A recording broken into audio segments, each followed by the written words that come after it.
मेरे प्रिय नौजवान साथियों, नमस्कार। स्टडी 91 पर आप सभी का बहुत बहुत स्वागत है। दोस्तों, आज हम बात करने वाले हैं भारत के उपराष्ट्रपति से संबंधित भारतीय राज्य व्यवस्था में एक बहुत ही शानदार टॉपिक पर। दोस्तों, आप देखे होंगे लगातार राष्ट्रपति, उपराष्ट्रपति, प्रधानमंत्री, महान्यायवादी, नियंत्रक, महालेखा परीक्षक, ऐसे जो चैप्टर्स हैं दोस्तों, यहाँ से हर एक एग्ज़ाम में प्रश्न देखने को मिलते हैं। तो दोस्तों, आज हमें बात करनी है वाइस प्रेसिडेंट ऑफ इंडिया, मतलब भारत के उपराष्ट्रपति पर। दोस्तों, इससे पहले हम लोगों ने, जी हाँ, राष्ट्रपति से संबंधित समस्त जितनी भी जानकारी होनी चाहिए आपको, उतना मैंने उपलब्ध करा दिया है। एग्ज़ाम के पॉइंट ऑफ व्यू से वह बहुत ही शानदार है दोस्तों, वहाँ से आप देख लीजिएगा। आइए देखते हैं उपराष्ट्रपति से संबंधित बातें। ठीक है दोस्तों, उपराष्ट्रपति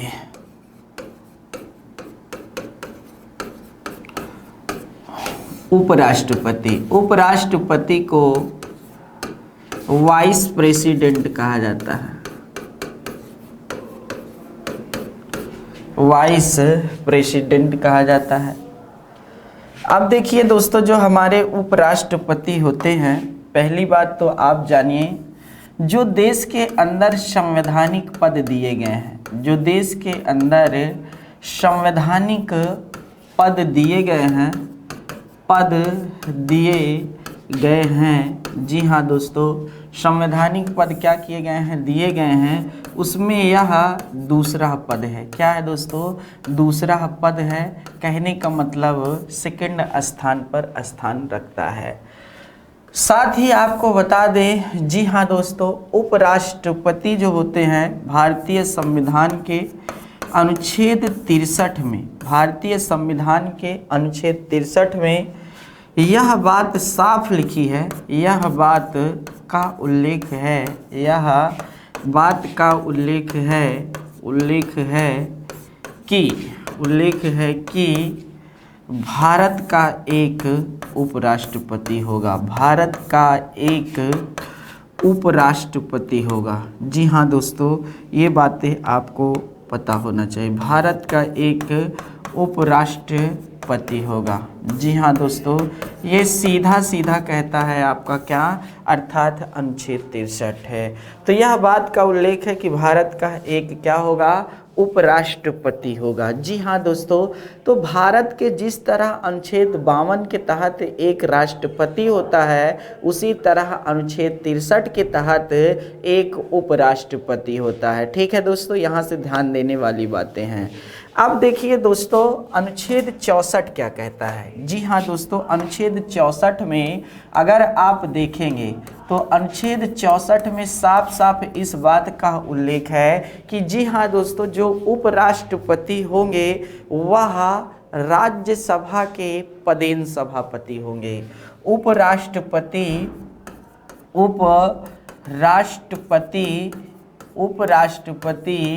राज्यसभा के पदेन, ठीक है, राज्यसभा के पदेन सभापति होंगे, पदेन सभापति, ठीक है ना दोस्तों, सभापति होंगे।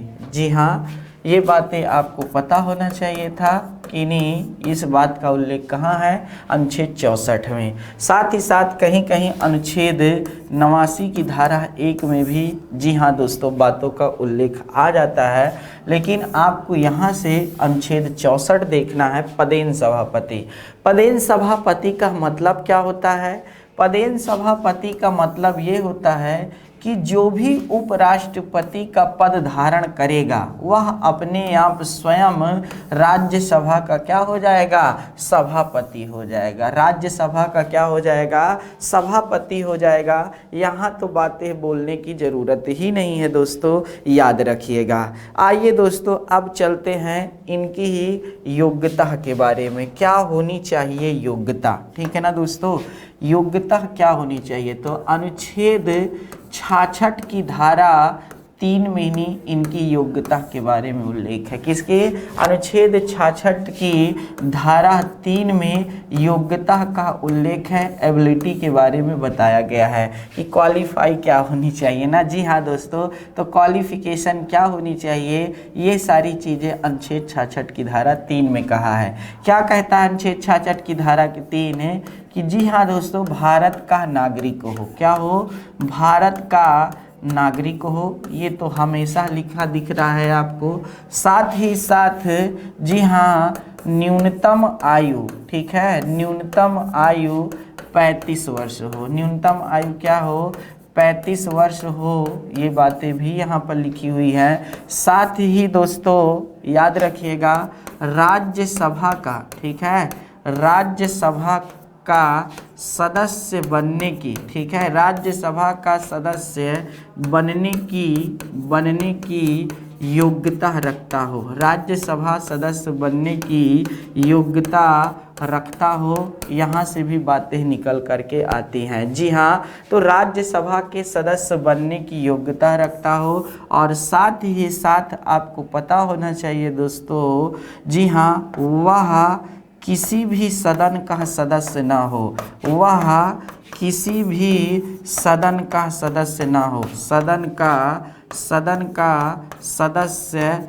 नहीं होगा, सदस्य नहीं होगा जब वह पद धारण करेगा, होगा जब वह पद धारण करेगा। जी हाँ दोस्तों, पद धारण करेगा। तो ये एक तरह से नोट में था, लेकिन मैं यहीं पे डलवा देता हूँ कि ताकि याद रहे। वह किसी भी सदन का सदस्य नहीं होगा जब वह पद धारण करेगा, जब वह पद धारण करेगा। और जी हाँ दोस्तों, अगला पॉइंट ये है, किसी लाभ के पद पर नहीं होगा, ठीक है, किसी भी लाभ के पद पर, किसी भी लाभ के पद पर नहीं होगा, ठीक है, पद पर नहीं होगा। यहाँ से भी बातें आपको समझ में आ रही होंगी। तो भारत का नागरिक हो, न्यूनतम आयु 35 वर्ष हो, राज्यसभा का सदस्य बनने की योग्यता रखता हो, वह किसी भी सदन का सदस्य ना हो। जी हाँ दोस्तों, और साथ ही साथ आपके लिए ये भी पता होना चाहिए कि दोस्तों यहाँ पर जो लिखा हुआ है, किसी भी लाभ के पद को धारण ना करता हो, लाभ के पद पर ना धारण करता हो। अब दोस्तों हमने आपको बताया था कि राष्ट्रपति, उपराष्ट्रपति, राज्यपाल, संघ के समस्त मंत्री और राज्य के समस्त मंत्री लाभ के पद नहीं माने जाते हैं। जी हाँ दोस्तों, बाकी सभी लाभ के पद में आते हैं जो सरकार से प्रत्यक्ष या, जी हाँ दोस्तों, प्रत्यक्ष रूप से लाभ प्राप्त करते हैं। जी हाँ, यहाँ से भी बातें हैं, यहाँ तक कि कहीं कहीं लिखा है जो सरकार से अप्रत्यक्ष लाभ भी प्राप्त करते हैं, उनको भी। तो दोस्तों अप्रत्यक्ष लाभ क्या है? अप्रत्यक्ष लोग वृद्धा पेंशन योजना मिलती है। जी हाँ दोस्तों, वो तो अप्रत्यक्ष लाभ हो ही गया, एक तरह से लाभ सीधे सीधे हो गया। तो क्या वो लोग नहीं लड़ सकते क्या? बिल्कुल लड़ सकते हैं यार, क्यों नहीं लड़ सकते हैं? बस उनके साथ समर्थन होना चाहिए। तो उसके लिए क्या होता है दोस्तों, तो जब इनका देखा जाए दोस्तों एक तरह से कि जब यह पर्चा दाखिल करने जाते हैं, ठीक है, नामांकन के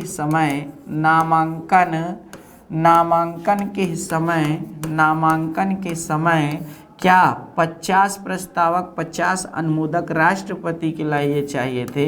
यहाँ 50 नहीं है, 20 प्रस्तावक चाहिए और 20 अनुमोदक चाहिए। जी हाँ दोस्तों, याद रखिएगा, 20 लोग क्या करेंगे, इनको प्रपोज्ड करेंगे। क्या करेंगे? प्रपोज्ड करेंगे। और जी हाँ दोस्तों, जो 20 लोग अनुमोदक करेंगे, ये बातें भी आपको पता होना चाहिए। तो 20 लोग प्रस्तावक होंगे और 20 क्या होंगे, अर्थात अनुमोदक होंगे। तो प्रपोज्ड करेंगे 20 लोग और 20 लोग अप्रूव्ड करेंगे। तो जी हाँ दोस्तों, यहाँ से भी बातें आपको समझ में आ गई होंगी। अब प्रपोज्ड का मतलब क्या होता है दोस्तों? कहने का मतलब समर्थन देना। देना। अप्रूव्ड का मतलब कि हाँ जी हाँ एकदम ये मैं लिख कर कह रहा हूँ यही होंगे, ठीक है। तो इस तरह दोस्तों यहाँ से भी बातें आप समझ सकते हैं। साथ ही आपको बता देनी कि जो नामांकन के समय, ठीक है, जमानत राशि होती है, क्या होती है, जमानत राशि बोलते हैं इसको।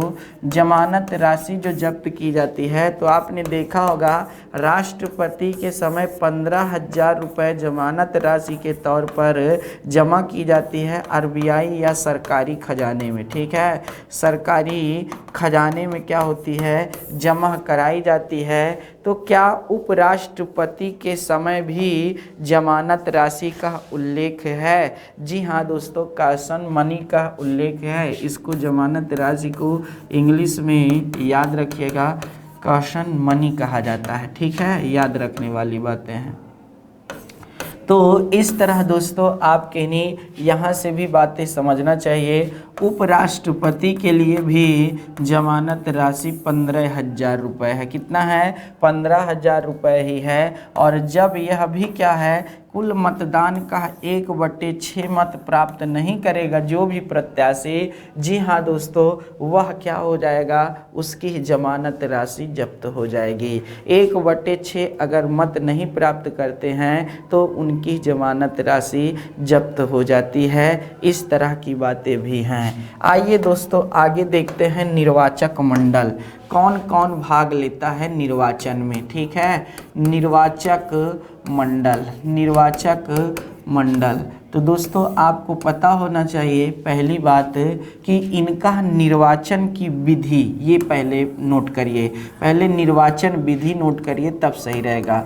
निर्वाचन की विधि कैसे होती है दोस्तों, तो निर्वाचन की विधि जो होती है इनकी भी अप्रत्यक्ष ही है। कैसे है, अप्रत्यक्ष है। कहने का मतलब ये है दोस्तों कि इनके निर्वाचन में भी जनता सीधे सीधे भाग नहीं लेती है, सीधे सीधे भाग नहीं लेती है। और इसका उल्लेख कहाँ है, अनुच्छेद 66 की धारा 1 में दिया गया है। यहाँ अनुच्छेद 66 की धारा 1 में दिया गया है। इनके निर्वाचन कैसा होता है, तो इनका निर्वाचन एकल संक्रमणीय, ठीक है, एकल संक्रमणीय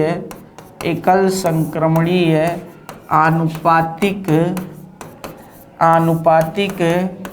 गुप्त मतदान, ठीक है, एकल संक्रमणीय आनुपातिक गुप्त मतदान प्रणाली द्वारा होता है। कैसे होता है, प्रणाली द्वारा होता है। जी हाँ दोस्तों, ये याद रखिएगा।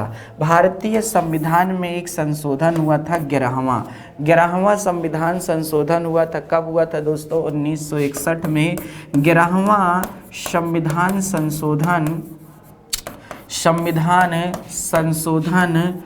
जी हाँ दोस्तों, संविधान संशोधन 1961, जी हाँ, 11वां संविधान संशोधन 1961 के तहत यह प्रावधान किया गया था। 11वां संविधान संशोधन 1961 के तहत यह प्रावधान किया गया था। क्या प्रावधान किया गया था दोस्तों, कि जो हमारा याद रखने वाली बात है, 11वां संविधान संशोधन 1961 में यह प्रावधान किया गया था।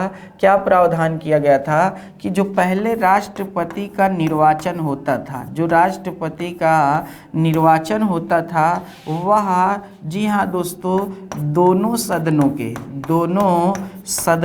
के, ठीक है, सदनों के संयुक्त बैठक से होता था। क्या होता था, संयुक्त बैठक से होता था। इसी को हटा दिया गया। 11वां संविधान संशोधन है, जी हाँ दोस्तों, 1961 से जो निर्वाचन पहले संसद के दोनों सदनों के क्या होता था दोस्तों, अर्थात संयुक्त बैठक से होता था, उसको हटा दिया गया था। उसको क्या कर दिया गया था, हटा दिया गया था। आगे देखने वाली बात क्या है दोस्तों, आगे भी बहुत शानदार है। जी हाँ दोस्तों, राष्ट्रपति के अर्थात निर्वाचन में अब भाग कौन लेता है, तो जी हाँ दोस्तों, निर्वाचक, उसको निर्वाचक मंडल कहते हैं। क्या कहते हैं, निर्वाचक मंडल। कौन कौन लेता है भाग, तो दोस्तों उपराष्ट्रपति के निर्वाचक मंडल ना, तो उपराष्ट्रपति, ठीक है, उपराष्ट्रपति के याद रखिएगा दोस्तों, के निर्वाचन में, ठीक है, उपराष्ट्रपति के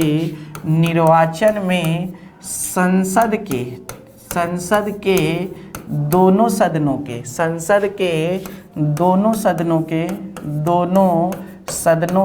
संसद के दोनों सदनों के, जी हाँ दोस्तों, कुल निर्वाचित, ठीक है, निर्वाचित और यहाँ मनोनीत, याद रखिएगा दोस्तों, मनोनीत दोनों सदस्य भाग लेते हैं। कुल निर्वाचित सदस्य प्लस मनोनीत भाग लेते हैं, ठीक है, कुल सदस्य भाग लेते हैं, दोनों सदनों के कुल निर्वाचित और मनोनीत सदस्य भाग लेते हैं। तो यहाँ से भी प्रश्न बनता है। अब आप जानते हैं दोस्तों यहाँ पर कि संसद के निर्वाचित सदस्य कितने हैं इस समय। याद रखिएगा दोस्तों, लोकसभा में अगर हम देखें, लोकसभा में देखें तो लोकसभा में इस समय निर्वाचित सदस्यों की संख्या 543 है। अब ये आंग्ल भारतीय वाला सिस्टम अभी समाप्त हो गया, नहीं पहले 545 हुआ करते थे। तो वहीं पर याद रखिएगा दोस्तों, राज्यसभा में, ठीक है, यहाँ राज्यसभा मनोनीत नहीं है, राज्यसभा यहाँ लिख देता हूँ। राज्यसभा के अगर देखें तो राज्यसभा में कितना 233 सदस्य, कितने 233 सदस्य निर्वाचित होकर आते हैं, जबकि 12 सदस्य मनोनीत होकर आते हैं। तो कहने का मतलब ये हुआ कि 245 सदस्य, तो ये दोनों के भाग लेते हैं। तो 543 प्लस 245, जी हाँ दोस्तों, कितना हो गया याद रखिएगा, तो 700, याद रखने वाली बातें हैं, 88 सदस्य भाग लेते हैं। कितना 788 सदस्य भाग लेते हैं। पहले 790 लिया करते थे, अब 788 सदस्य वर्तमान में भाग लेंगे जब उपराष्ट्रपति का चुनाव होगा आने वाले समय में। तो यहाँ से भी बातें आपको समझ में आ गई होंगी दोस्तों। उपराष्ट्रपति के चुनाव में विधानसभा के सदस्य ना तो, जी हाँ दोस्तों, निर्वाचित और ना ही मनोनीत भाग नहीं लेते हैं, साथ ही साथ विधान परिषद के भी सदस्य इसमें भाग नहीं लेते हैं, साथ ही साथ विधान परिषद के भी सदस्य इसमें भाग नहीं लेते हैं। जी हाँ दोस्तों, तो यहाँ से भी बातें आपको समझना चाहिए। आइए दोस्तों आगे देखते हैं, आगे क्या लिखा है कि राष्ट्रपति की तो योग्यता हो गई, निर्वाचक मंडल हो गया है। अब देखते हैं दोस्तों अनुच्छेद 65, ठीक है, सॉरी उपराष्ट्रपति पढ़ रहे हैं ना, तो उपराष्ट्रपति की योग्यता हो गई, निर्वाचक मंडल हो गया, निर्वाचन की विधि हो गई। अब देखिए अनुच्छेद 65 क्या कहता है। अनुच्छेद 65 कहता है कि जब किसी कारणवश प्रधानमंत्री का, नहीं दोस्तों याद रखिएगा, माफ़ी चाहता हूँ, जब किसी कारणवश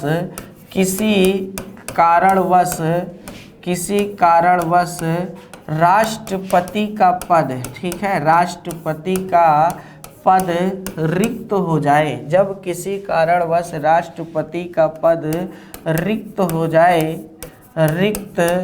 जाए तो उस समय उपराष्ट्रपति, ठीक है, उपराष्ट्रपति इस पद के दायित्व को निभाते हैं, इस पद के दायित्व का निर्वहन करते हैं। क्या करते हैं? निर्वहन करते हैं, याद रखिएगा, निर्वहन करते हैं। अब देखिए दोस्तों, निर्वहन का मतलब यहाँ कार्यवाहक राष्ट्रपति, जो आप लोगन के बुक में लिखा रहता है वही है, कार्यवाहक राष्ट्रपति के रूप में कार्य करते हैं। जी हाँ दोस्तों, यही वो बातें हैं। कब कब कर सकते हैं दोस्तों, याद रखिए, जब राष्ट्रपति की क्या हो जाए दोस्तों, मृत्यु हो जाए, वह अपना त्याग पत्र दे दे।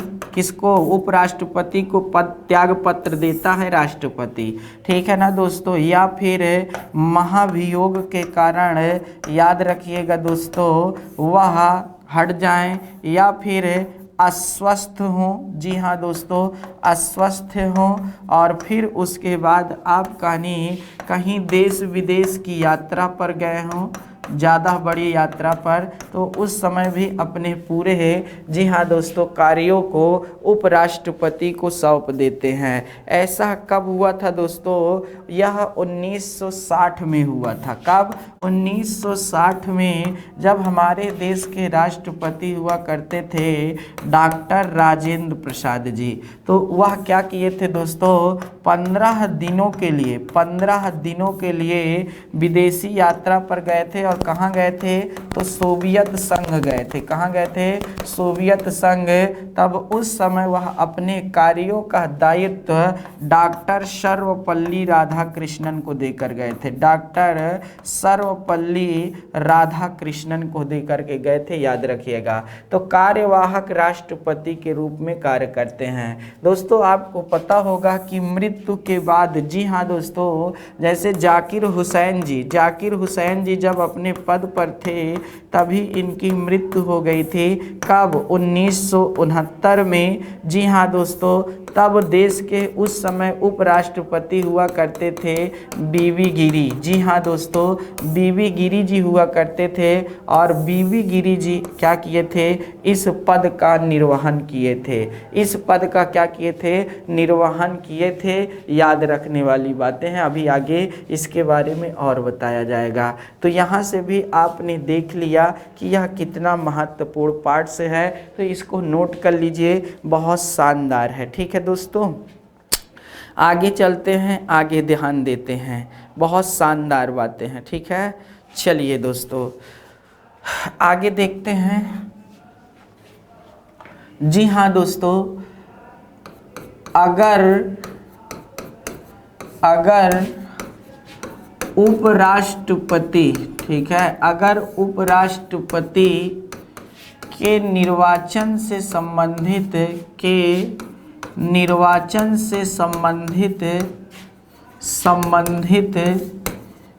कोई विवाद होता है, कोई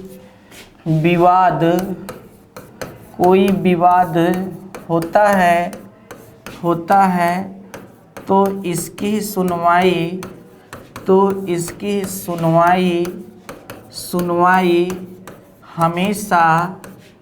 हमेशा सुप्रीम कोर्ट में होगी। इसकी सुनवाई कहाँ होगी? सुप्रीम कोर्ट में होगी। जी हाँ दोस्तों, और यहाँ तक कि लिखा है राष्ट्रपति के लिए, तो लिखा है कि राष्ट्रपति जब तक अर्थात पद पर रहेंगे दोस्तों, याद रखिएगा, उनके खिलाफ न्यायालय में जो है, जी हाँ, मुकदमा नहीं चलेगा। ये बहुत बड़ा ज़बरदस्त बात है, ये बातें आपको याद रखना चाहिए। तो यहाँ तक की बातें भी आपके लिए बहुत ज़रूरी थी, बहुत शानदार बातें थी। आइए दोस्तों आगे देखते हैं। एक महत्वपूर्ण बातें हैं कि जो उपराष्ट्रपति होते हैं, उपराष्ट्रपति, तो जी हाँ दोस्तों, तो इनकी नियुक्ति कौन करता है? तो उपराष्ट्रपति की नियुक्ति राष्ट्रपति द्वारा होती है। किसके द्वारा होती है? राष्ट्रपति द्वारा होती है। ये बातें आपकी पता होनी चाहिए। तो कहने का मतलब राष्ट्रपति द्वारा एक तरह से इनकी नियुक्ति दिखती है ना, लेकिन आप तो कहोगे सर इनका तो निर्वाचक मंडल होता है। तो जी हाँ, बस यही मैं जानना चाहता था कि ये बातें आपको ज़रूर पता होना चाहिए कि जी हाँ, इनके लिए निर्वाचक मंडल होता है। और जब निर्वाचक मंडल होता है तो जी हाँ दोस्तों, याद रखिएगा, तब फिर इनकी नियुक्ति कैसे राष्ट्रपति द्वारा हो जाएगी। ठीक है, ये बातें आपको याद होना चाहिए था। बहुत शानदार बातें हैं, ठीक है, ये बातें जान लीजिए। लेकिन दोस्तों आपको अच्छी तरह से बता दें कि जो शपथ है, ठीक है, शपथ, ओथ बोलते हैं इसको इंग्लिश में, याद रखिएगा दोस्तों। तो जो शपथ होता है, शपथ कहाँ पर लेते हैं, कौन दिलाता है? तो याद रखना, उपराष्ट्रपति, ठीक है, उपराष्ट्रपति शपथ या जो लेते हैं, उपराष्ट्रपति को शपथ, ठीक है, शपथ राष्ट्रपति या तो स्वयं दिलवाएंगे, स्वयं दिलाएंगे, ठीक है, स्वयं दिलाएंगे, या फिर किसी से, या फिर जी हाँ दोस्तों, किसी को नियुक्त कर, किसी को नियुक्त कर इन्हें शपथ दिलवाएंगे, ठीक है, दिलवाएंगे।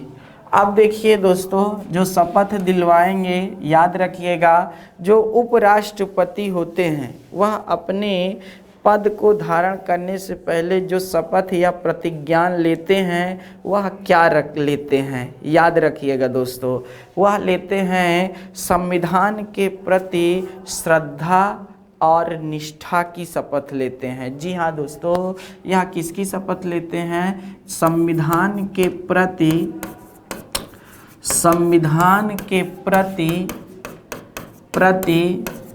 सच्ची श्रद्धा और निष्ठा की शपथ लेते हैं, सच्ची श्रद्धा और निष्ठा की शपथ लेते हैं। साथ ही साथ यह बात भी कहते हैं कि जब तक मैं इस पद पर रहूँगा तब तक, जी हाँ दोस्तों, अपने पद का जो निर्वहन कर्तव्यपूर्ण ढंग से करूँगा। जी हाँ दोस्तों, अपने पद पर जब तक रहूँगा तब तक कर्तव्यपूर्ण ढंग से इस, जी हाँ दोस्तों, पूरे पाठ को करूँगा। आगे देखने वाली बातें क्या हैं यहाँ पर समझने वाली? तो जी हाँ दोस्तों, समझने वाली बातें ये हैं कि फिर यहीं पर हस्ताक्षर करते हैं और हस्ताक्षर करके, जी हाँ दोस्तों, जिस दिन वह शपथ लेते हैं उसी दिन से इनका कार्यकाल शुरू हो जाता है। जिस दिन क्या करते हैं, यह शपथ लेते हैं, उसी दिन से क्या होता है, इनका कार्यकाल शुरू हो जाता है। अब देखिए दोस्तों, जो इनका कार्यकाल होता है आपको पता होना चाहिए। तो उपराष्ट्रपति का जो कार्यकाल है वह भारतीय संविधान के अनुच्छेद 67 में है, ठीक है, भारतीय संविधान के अनुच्छेद 67, अनुच्छेद 67 में है कार्यावधि, ठीक है दोस्तों। आपको पता होना चाहिए जो इनकी पदावधि होती है, पदावधि उपराष्ट्रपति की, वह 5 वर्ष की होती है। कितना? 5 वर्ष की होती है। लेकिन कब से शुरू होगी ये पदावधि? तो जिस दिन शपथ लेंगे उसी दिन, हमने कहा हस्ताक्षर भी करेंगे, उसी दिन से यह शुरू होती है और उस दिन से लेकर कुल 5 वर्ष का होता है, कुल 5 वर्ष का होता है। ये बातें भी आपको पता होना चाहिए। और अगर बीच में ही उपराष्ट्रपति का पद रिक्त हो जाए, उपराष्ट्रपति का, ठीक है, उपराष्ट्रपति का पद रिक्त हो जाए बीच में ही, ठीक है, रिक्त हो जाए, ठीक है, हो जाए, तो 6 माह के अंदर, ठीक है, 6 माह के अंदर, जी हाँ दोस्तों, इस पद को भरा जाएगा। लेकिन तब तक आपको बता दें, यहाँ पर उपाध्यक्ष जो होगा इस पद का निर्वहन करेगा। लेकिन एक बात ये भी याद रखिएगा, कार्यवाहक उपराष्ट्रपति का उल्लेख संविधान में नहीं है। कार्यवाहक, ठीक है, कार्यवाहक उपराष्ट्रपति का उल्लेख संविधान में नहीं है, उल्लेख संविधान में नहीं है, उल्लेख संविधान में नहीं है, ठीक है, संविधान में नहीं है। तो इस तरह देख लिया जाएगा, ठीक है दोस्तों। तो कार्यवाहक उपराष्ट्रपति का उल्लेख संविधान में नहीं है, ये बातें आपको समझ में आनी चाहिए, ठीक है दोस्तों। लेकिन तुरंत इस पद को भरा जाएगा। कहीं कहीं तो आपको हम बता दें, जी हाँ दोस्तों, ये 6 माह भी नहीं लिखा है, तत्काल इस पद को भरा जाएगा ऐसा भी लिखा हुआ है। लेकिन दोस्तों आपको हम यहाँ पर बहुत शानदार बात बता दे रहे हैं कि दोस्तों, जी हाँ, जो भी अर्थात नया उपराष्ट्रपति, जो भी नवनिर्वाचित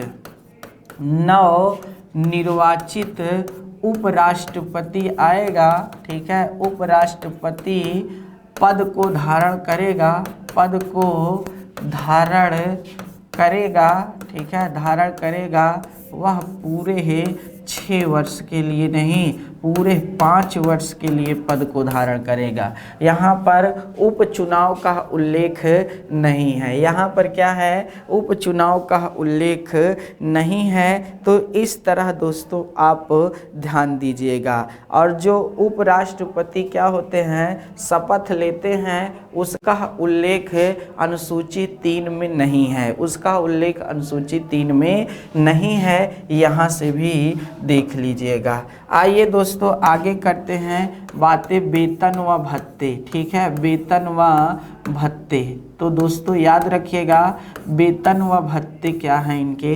तो जब तक उपराष्ट्रपति अपने पद पर रहेंगे तब तक इनके वेतन में कटौती नहीं की जाएगी। जब तक उपराष्ट्रपति अपने पद पर रहेंगे तब तक याद रखिएगा इनके वेतन में कटौती नहीं की जाएगी। लेकिन उपराष्ट्रपति को, ठीक है, लेकिन उपराष्ट्रपति को जो वेतन है वह इस पद के लिए नहीं मिलता है, वह इस पद के लिए मिलता है, ठीक है, इसके लिए नहीं मिलता है, इसके लिए वेतन मिलता है सभापति के रूप में। और जो वेतन होता है वो कितना होता है दोस्तों, तो 4 लाख रुपए, ठीक है, 4 लाख रुपए प्रति माह होता है। जी हाँ दोस्तों, और यह वेतन आता कहाँ से है, तो संचित निधि से दिया जाता है। जी हाँ दोस्तों, जो वेतन और भत्ते दिए जाते हैं वह संचित निधि से दिए जाते हैं, ये बातें आपको पता होना चाहिए।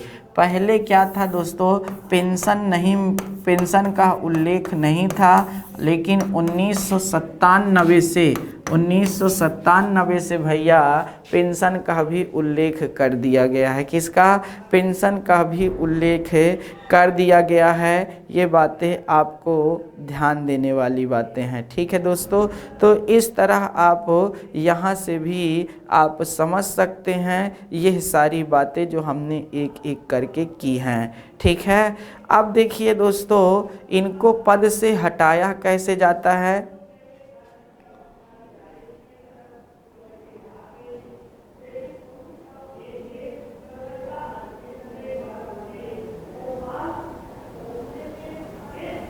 चलिए दोस्तों, हटाने की प्रक्रिया क्या है, ठीक है, नोट करते जाइएगा बाबू, नहीं फिर हमें नहीं कहिएगा। हटाने की प्रक्रिया, अब देखिए दोस्तों, जिस तरह राष्ट्रपति को हटाने के लिए संसद के दोनों सदनों में से किसी भी सदन में क्या है दोस्तों, प्रस्ताव आ सकता था, लोकसभा और राज्यसभा में। लेकिन आपको बता दें उपराष्ट्रपति को हटाने के लिए मनमानी नहीं चलेगी कि किसी भी सदन में प्रस्ताव ला करके इनको हटा दिए। जी नहीं दोस्तों, जब भी उपराष्ट्रपति को हटाया जाएगा आपको पता होना चाहिए सबसे पहले पहल राज्यसभा द्वारा की जाएगी। याद रखिएगा, कहाँ से की जाएगी, राज्यसभा से। इसका उल्लेख कहाँ दिया गया है, तो इसका उल्लेख आपको पता होना चाहिए अनुच्छेद 67 की धारा 1 में दिया गया है। क्या दिया गया है दोस्तों, उपराष्ट्रपति को, ठीक है, उपराष्ट्रपति को हटाने की पहल, ठीक है, हटाने की पहल सर्वप्रथम जी हाँ दोस्तों राज्यसभा करेगा। क्या करेगा, राज्यसभा करेगा, सर्वप्रथम राज्यसभा करेगा। उपराष्ट्रपति को हटाने की पहल सर्वप्रथम राज्यसभा करेगा, पहला पॉइंट।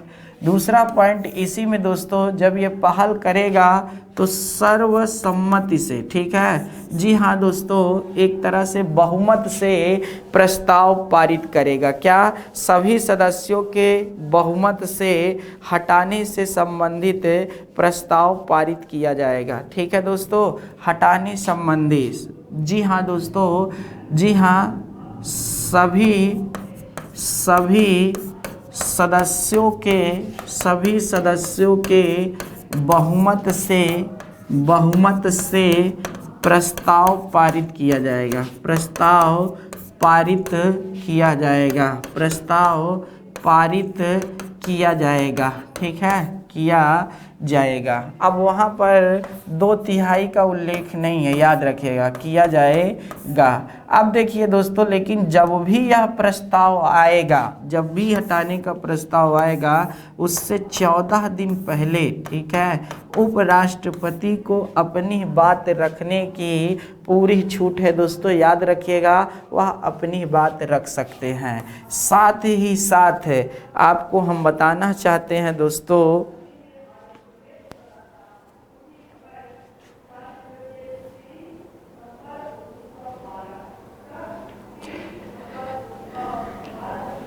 अब देखिए दोस्तों, आगे क्या है, सभी सदस्यों के बहुमत से प्रस्ताव पारित कर दिया गया, ठीक है, लेकिन उससे पहले 14 दिन पहले क्या करना पड़ेगा दोस्तों, आपको उपराष्ट्रपति को सूचना देनी पड़ेगी। जी हाँ दोस्तों, और साथ ही साथ, जी हाँ दोस्तों, जब इस सदन से प्रस्ताव पारित हो जाएगा तो लोकसभा में जाएगा। कहाँ जाएगा? जी हाँ दोस्तों, लोकसभा में। और लोकसभा ने भी अपनी सहमति दे दी, लोकसभा ने भी अपनी सहमति दे दी, तो जी हाँ दोस्तों, फिर अपना इन्हें पद छोड़ना ही पड़ेगा। इस तरह की बातें हैं यहाँ से समझने के लिए, इस तरह की बातें हैं यहाँ से समझने के लिए, याद रखिएगा। अब यहाँ पर सहमति का मतलब लोकसभा का क्या है? यहाँ पर सहमति का मतलब साधारण बहुमत है। यहाँ पर जी हाँ दोस्तों, साधारण बहुमत है। ये सारी चीज़ें आपको पता होनी चाहिए।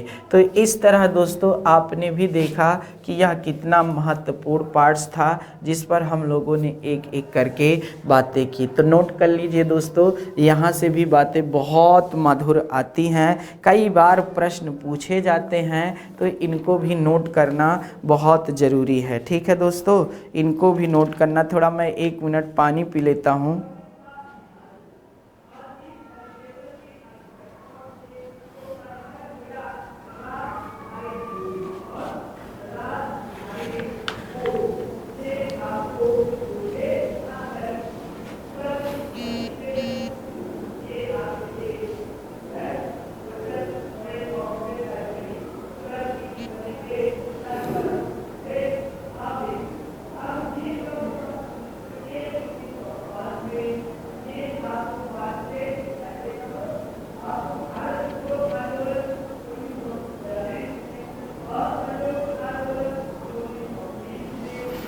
चलिए दोस्तों, आइए अब देखिए दोस्तों, ये बातें हो गई हैं। अब जी हाँ दोस्तों, जो उपराष्ट्रपति अपना त्याग पत्र देते हैं वो किसको देंगे? तो उपराष्ट्रपति अपना त्याग पत्र राष्ट्रपति को देते हैं, जिस तरह राष्ट्रपति अपना त्याग पत्र उपराष्ट्रपति को, एक दूसरे में अदला बदली होती है ना। आइए दोस्तों आगे देखते हैं, आगे क्या बातें हैं। जी हाँ दोस्तों, जी हाँ, कार्य एवं शक्ति, कार्य एवं शक्ति। अब देखिए दोस्तों, कार्य एवं शक्ति का जो उल्लेख देखा जाए तो भारतीय संविधान के अनुच्छेद 64 में तो साफ साफ इसकी कार्य एवं शक्ति को दिखाई देता है। साथ ही साथ कुछ अर्थात अनुच्छेद 65 में दिखाई देता है और कुछ अनुच्छेद 89। जी हाँ दोस्तों, तो यहाँ से भी बातें आपको देखने को मिल जाएंगी। अब देखिए दोस्तों, कुछ कार्य हैं, जैसे कार्य क्या क्या हैं देखिए। नंबर 1, राज्यसभा के पदेन सभापति के रूप में कार्य करना। राज्यसभा के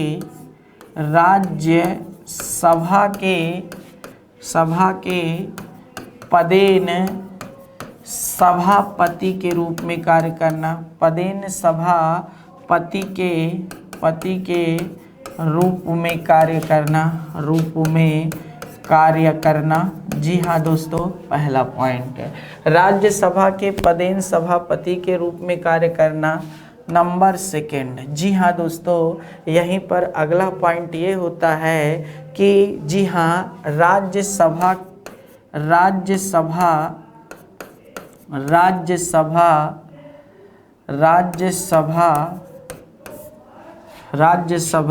से बिल या विधेयक विधेयक इन्हीं के सम्मुख विचार विमर्श के बाद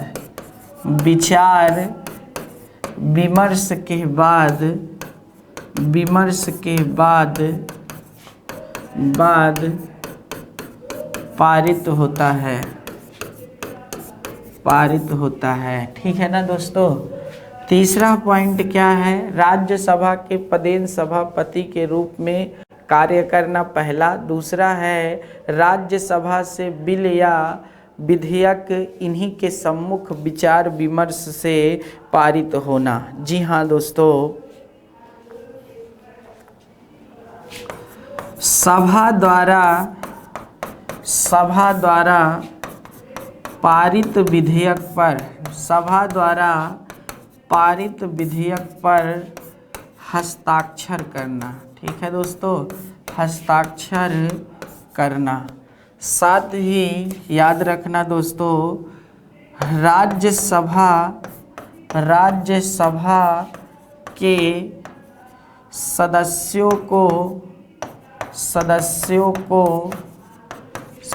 को दंडित करना। याद रखना, दंडित करना मतलब यहाँ पर ये नहीं कि मारना पीटना। उनको क्या करना दोस्तों, उनकी सदस्यता को कुछ दिन के लिए जब बैठकें होती तो निलंबित कर देना, मतलब हट जाइए, आप भाग नहीं ले सकते हैं। ठीक है, बोलने के लिए। जी हाँ दोस्तों, जो सदस्य होते हैं उनके लिए याद रखिएगा दोस्तों, जो प्रश्न पूछे जाते हैं या बैठाए जाते हैं तो ये सारा यही करते हैं, ये भी इन्हीं का कार्य है। जी हाँ दोस्तों, लेकिन जो सबसे महत्वपूर्ण कार्य है वो ये है। जी हाँ, क्या कार्य है सबसे महत्वपूर्ण, जब किसी विधेयक को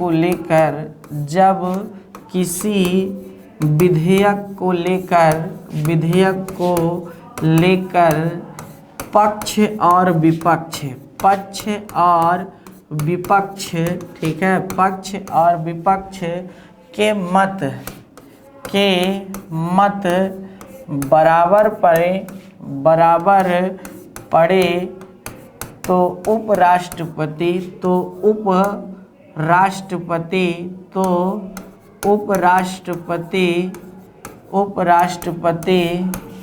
इस स्थिति में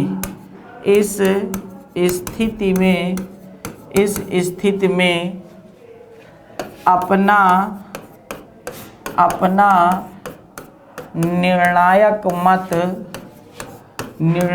मत दे सकते हैं। ठीक है, अपना निर्णायक मत दे सकते हैं और किसी भी पक्ष में दे सकते हैं, किसी भी, ठीक है ना, तरफ या पक्ष में दे सकते, किसी भी पक्ष में दे सकते हैं, किसी भी पक्ष में दे सकते हैं, पक्ष में दे सकते हैं। सामान्य स्थिति पे नहीं देंगे, याद रखिएगा, सामान्य स्थिति में नहीं देते हैं, सामान्य स्थिति में नहीं देते हैं, स्थिति में नहीं देते हैं, याद रखना, नहीं देते हैं। लेकिन आपको एक बात बता दें, बहुत शानदार बात, क्यों नहीं देते हैं, क्योंकि उपराष्ट्रपति एक ऐसा पद है, ठीक है, राज्यसभा का।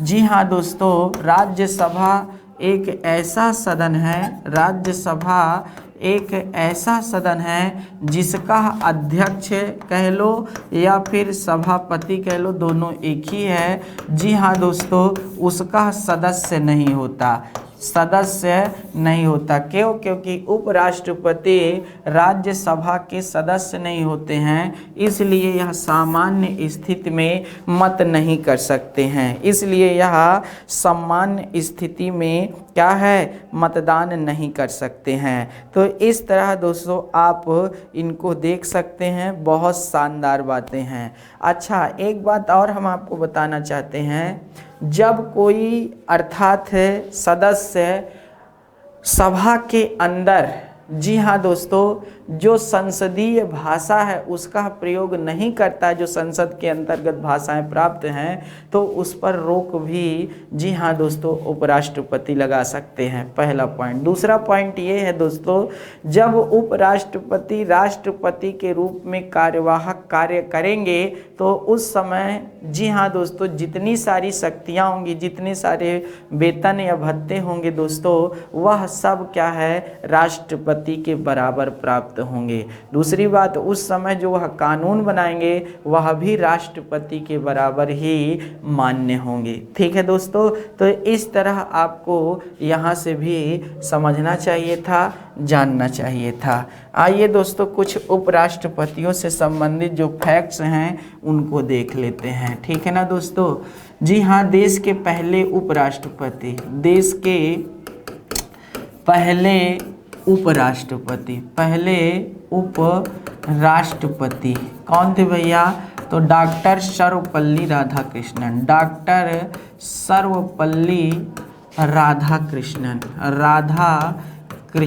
जी हाँ दोस्तों, यहाँ से भी प्रश्न पूछा जाता है और यह लगातार 2 कार्यकाल रहे हैं, 1952 से लेकर के 1957, 1957 से लेकर के 1962, ये 2 कार्यकाल अपने पद पर निर्वहन किए हैं। अगला क्या है दोस्तों, देश के पहले उपराष्ट्रपति डॉक्टर सर्वपल्ली राधाकृष्णन जी थे। याद रखने वाली बातें हैं तो 1952 से 57, 57 से 62। आगे देखते हैं दोस्तों, आगे की बातें क्या महत्वपूर्ण हैं। जी हाँ दोस्तों, तो 2 राष्ट्रपति ऐसे हुए हैं, जी हाँ 2 उपराष्ट्रपति, जी हाँ दोस्तों 2 उपराष्ट्रपति ऐसे हुए हैं जो लगातार, ठीक है, लगातार 2 कार्यकाल, ठीक है, 2 कार्यकाल अपने पद का निर्वहन किए हैं, 2 कार्यकाल अपने पद का निर्वहन किए हैं। कौन कौन दोस्तों? तो आपको पता होना चाहिए, एक तो डॉक्टर सर्वपल्ली राधाकृष्णन हो गए, दूसरे कौन है दोस्तों, लिख देता हूँ, डॉक्टर सर्वपल्ली राधाकृष्णन जी हो गए, और दूसरे जो हुए हैं वह हामिद अंसारी हुए हैं। कौन हुए हैं? हामिद अंसारी जी हुए हैं, ये याद रखिएगा दोस्तों। राधाकृष्णन 1952 से लेकर के जी हाँ दोस्तों 62 तक रहे। उसके बाद याद रखिएगा दोस्तों 1962 के बाद ये राष्ट्रपति भी बने देश के दूसरे। और याद रखना, देश के पहले उपराष्ट्रपति पद पर रहते हुए भारत रत्न इन्हीं को मिला था। हामिद अंसारी का कार्यकाल 2007 से लेकर के 2017 तक रहा है। कब? 2007 से लेकर 2017 तक रहा है। और आपको जानकर बहुत अच्छा लगेगा। क्या अच्छा लगेगा दोस्तों? कि जो हमारे हामिद अंसारी जी थे वह किस नंबर के थे? तो 12वें नंबर के, अर्थात जी हाँ उपराष्ट्रपति थे, 12वें नंबर के उपराष्ट्रपति थे। आगे देखिए दोस्तों, वर्तमान में कौन है भैया? अर्थात हमारे उपराष्ट्रपति आपको पता है? कोई बताएगा? इनका पूरा नाम किसी को पता है? मुप्पा वरापू इनका पूरा नाम है। मुप्पा, वर्तमान में मुप्पा वरापू वेंकैया नायडू हैं। जी हाँ दोस्तों, जो एम वेंकैया नायडू कहते हो वह आपके सामने है। ठीक है ना दोस्तों, नायडू। ठीक है, तो इस तरह मुप्पा वरापू वेंकैया नायडू इस समय है, ठीक है, वर्तमान में उपराष्ट्रपति हैं, ऐसे लिखेंगे। नायडू जी क्या हैं? उपराष्ट्रपति हैं। कब से कब तक हैं दोस्तों? तो 2017 से अपने पद पर कार्यरत हैं। कब से? 2017 से अपने पद पर कार्यरत हैं और ये किस नंबर के हैं? तो 13वें नंबर के उपराष्ट्रपति हैं। किस नंबर के? तो 13वें नंबर के उपराष्ट्रपति हैं। जी हाँ दोस्तों, यहाँ से भी प्रश्न आए तो आप आसानी से प्रश्नों के आंसर दे सकते हैं। ठीक है ना दोस्तों, आगे चलें। जी हाँ दोस्तों, तो चलते हैं आगे। देखिए, भारत के दूसरे उपराष्ट्रपति जी हाँ दोस्तों, जाकिर हुसैन जी थे। कौन थे? जाकिर हुसैन जी थे, याद रखिएगा। 1962 से 1967। ठीक है। और तीसरे उपराष्ट्रपति, ठीक है, उपराष्ट्रपति बीवी गिरी जी थे। क्या? बीवी गिरी जी थे, याद रखिएगा। 1967 से लेकर 1969 तक। ठीक है, ये याद रखना। पहले कार्यवाहक, ठीक है, कार्यवाहक राष्ट्रपति, ठीक है, राष्ट्रपति बीवी गिरी जी थे। कौन थे? बीवी गिरी जी ही थे, याद रखिएगा दोस्तों। यहाँ से भी बातें 1969। ठीक है। कब बने थे? तो जब जाकिर हुसैन जी की क्या हुई थी? मृत्यु हुई थी। जब जाकिर हुसैन जी की मृत्यु हुई थी तभी इस पद को धारण किए थे। जी हाँ दोस्तों, दूसरे कार्यवाहक राष्ट्रपति,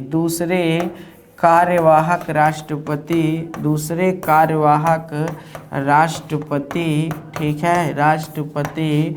जी हाँ दोस्तों, कौन थे? जी हाँ, मोहम्मद हिदायतुल्लाह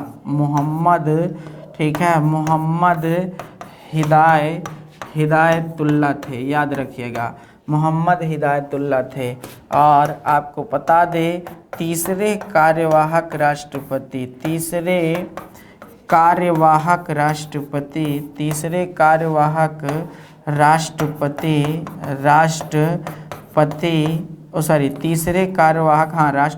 होंगे।